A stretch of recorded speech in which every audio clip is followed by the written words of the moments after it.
So is it game over for GameStop CEO Ryan Cohen? He tried to buy eBay and they basically laughed him out of the room. So, well, yeah, I figured that they would not go for this. No. So we're going to talk about this, where things are at right now. It does not look good. They're basically like, yeah, you don't have any money to buy eBay, but there are people who think he's playing 4D chess. I don't know what game he's playing, but they think this was all part of the plan. We shall see what happens, but we'll just report what we know. So before we get into it any further, please subscribe for more pop culture news, views, and rants, guys. You'll get a woohoo if you do. Woohoo. This is Kneon. I am here with Geeky Sparkles. Hello. And if you'd like to get more Clownfish TV, go to more.clownfishtv.com. That's moreclownfishtv.com for more Clownfish TV episodes you will not find here on YouTube, and you can support the channel for less than the cost of one super chat. So thank you so much for that. So eBay rejected GameStop's $56 billion takeover bid, calling it neither credible nor attractive, according to CNBC.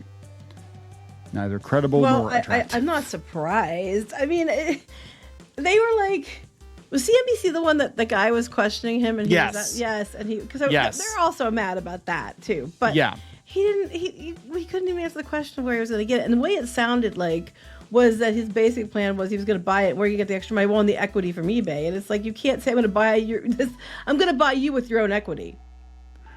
You know what I mean? Yeah. It's not going to work. You can't go to a house and say, I'm going to buy this house. Well, how are you going to pay for it? Well, I have this much cash. Well, the house is a lot more. Well, yeah, but it's going to, I don't have equity. And it's like, no. Well, here's the thing. I mean, he's not stupid. He is not a dumb person. He is known for being very adept at manipulating. Well, that just tells me there's something else that his end goal yes. that isn't to actually buy eBay. Right. I don't know. I mean, my thing is, like, I don't think GameStop is really worth anything at this point compared to a lot of these other companies. I was under the impression he was going to buy, if he could somehow pull it off, he would buy eBay and then have eBay basically absorb GameStop. And but we'll see. eBay on Tuesday rejected GameStop's $56 billion takeover proposal, calling the unsolicited bid neither credible nor attractive. Mm-hmm. GameStop CEO not very shocked there. Not shocked at all. GameStop CEO Ryan Cohen last week unveiled an audacious bid for eBay, offering to acquire the online marketplace for $125 a share in a cash and stock deal. eBay is much larger than a video game retailer with a market cap of just $48 billion, while GameStop's is roughly $10.3 billion. You think we could buy like Microsoft or something? Maybe you and I, we can just get together and buy Microsoft. We'll send them a letter. That's right. We plan on it. How are you going to pay for it? Well, with your own equity. Yeah, you're going to pay for it. You're going to pay us to take it off your hands. That's what you're going to do. The board, with the support of its independent advisors, has thoroughly reviewed your proposal and has determined to reject it, said Paul Pressler, the chairman of eBay's board.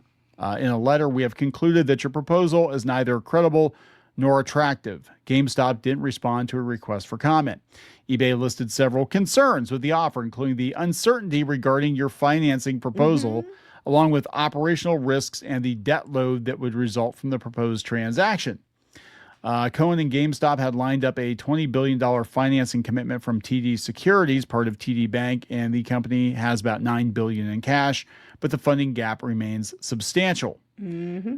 Yeah, we're talking like half. They came up with about half the money.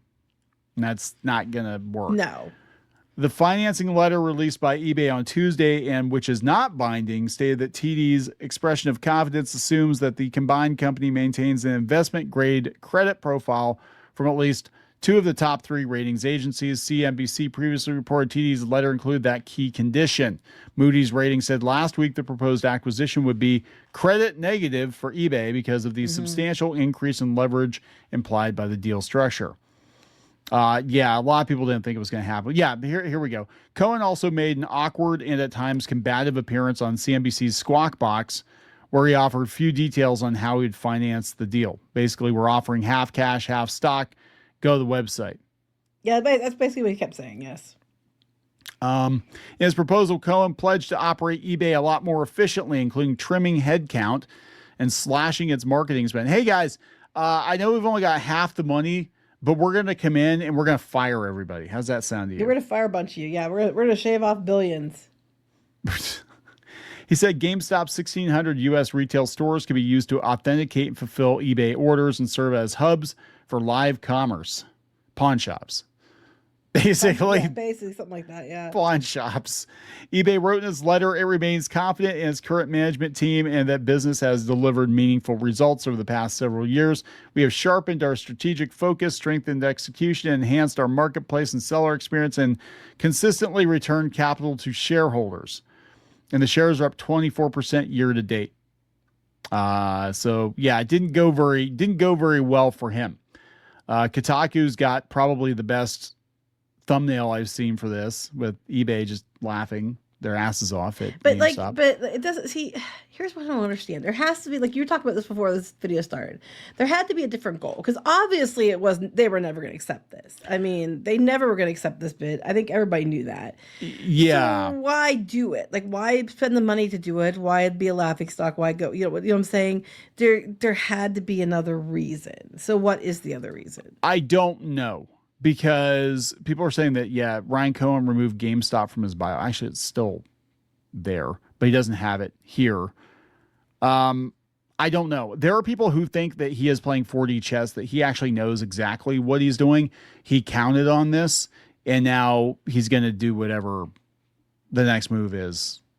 Or they could just be like, I thought this guy had a plan. And these are a lot of the GME roaring kitty types who are like, here we go, power to the players, right? And yeah, this guy says, I'm sure the deal's done. I don't know. It just doesn't make any sense to me. It never did make any sense to me. If you've watched other videos, like this whole thing just, it was weird. He seems like a pompous dick, which I still stand by. But it never made sense. Like, there had to be, if he was as good at business as they said he was, and he's had these companies, so he's proven that he could do these things, it would make no sense for him to offer this knowing they wouldn't take it unless there was another plan. Yeah, I agree. I think there's, and I said that before. I'm with you on that. Yes. Because I mean, yeah, he didn't offer up a lot of details in the CNBC interview. I think because either he knew it wasn't going to fly anyway, or he wanted to send a message to the right people. I don't know. There's got to be something else, because we were talking about this before you did this video, and I'm agreeing with you. There has to be something else, because it makes no sense otherwise. Clearly, it was not going to work. Clearly, they were going to say no. I can't think of any scenario based on what he was offering they'd say yes. So they obviously were going to say no. So what was the actual end goal here? Probably to get people thinking. If I had to guess, and I am no Ryan Cohen. I do not have the money that Ryan Cohen has. But if I had to guess, I think it was about sending a signal that, hey, a GameStop and eBay merger would be a pretty good thing. Anybody out there that has money to do it, I'm looking at doing it, shoot me a line and we'll make it happen. Because if he comes in with like some Saudi money or something, like you were talking about, I mean, I don't know. It just, short of having somebody that's sponsoring it, like with Paramount, buying Warner Brothers or something like that, there's just no way a company's going to agree to it. You're just like, you're worth still worth $20,000 or $30,000 more than what or $1 million, $1 billion, whatever it was, more than what I have. Yeah. Will you take this much? It's like, no one's going to say yes. And even if they're saying he's going to use equity by saving them billions by cutting jobs and being more efficient and all this other, they can do that themselves. They don't need you to do that. And they might go do that themselves just to, I don't think they want to be more efficient. I think because I guess one of the issues they had was that he was going to reduce headcount. And they're like, oh no, we can't have that. Can't have the executives making less money than they're making now. Spence here says, I'd say buy AMC theaters and blow the total return swap short basket through the roof. Not only that Cohen can make it profitable at CNK levels overnight, then put a GameStop in every AMC location.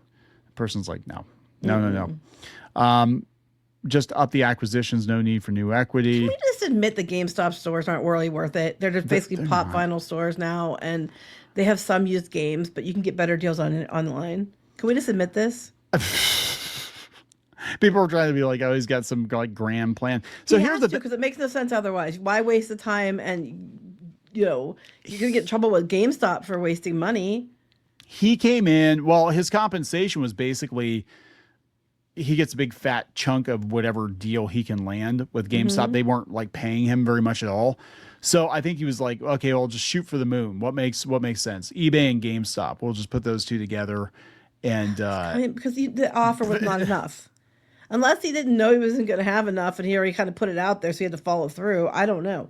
There's got to be more to it. They said, it's our move. We buy eBay shares and vote the board out with Ryan. This one's most idiotic comment. Congrats. So we'll see. I mean, if he just like up and quits the company, then, he doesn't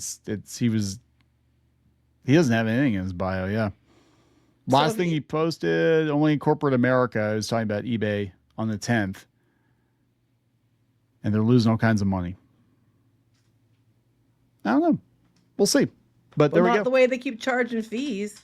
Yeah. Yeah. I mean, I think, look, top to bottom, I think the whole corporate system, the whole, why is everything so shitty now?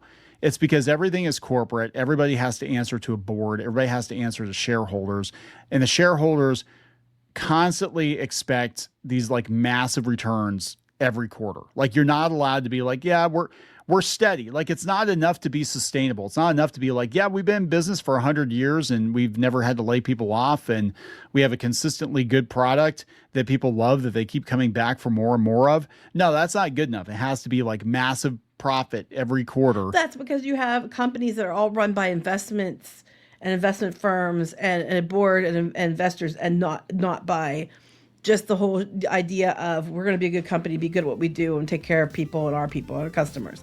That's no longer here. It's all about record profits and how much money the rich can get out of everybody else. Yeah, pretty much. That's what it's all boiled down to. And unfortunately, it's the detriment of everything.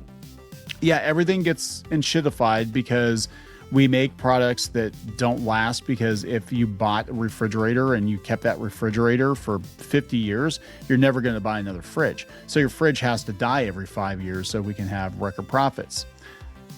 You got to have a subscription on your fridge so it can serve you ads. Yeah. So you get more record profits. So you have more record profits. We're not going to fix, power grids and things like that so we can have record profits. We're not going to, we're going to put everybody on the same things for the internet. So instead of adding new ones, so we have record profits. Looking at you, Comcast. Yeah, Comcast doesn't keep their infrastructure up, and they just keep diluting the bandwidth, and they've got they were down here in rural Pennsylvania because of like a horse chewed a wire or some stupid shit like that. That was my parents' house, yeah.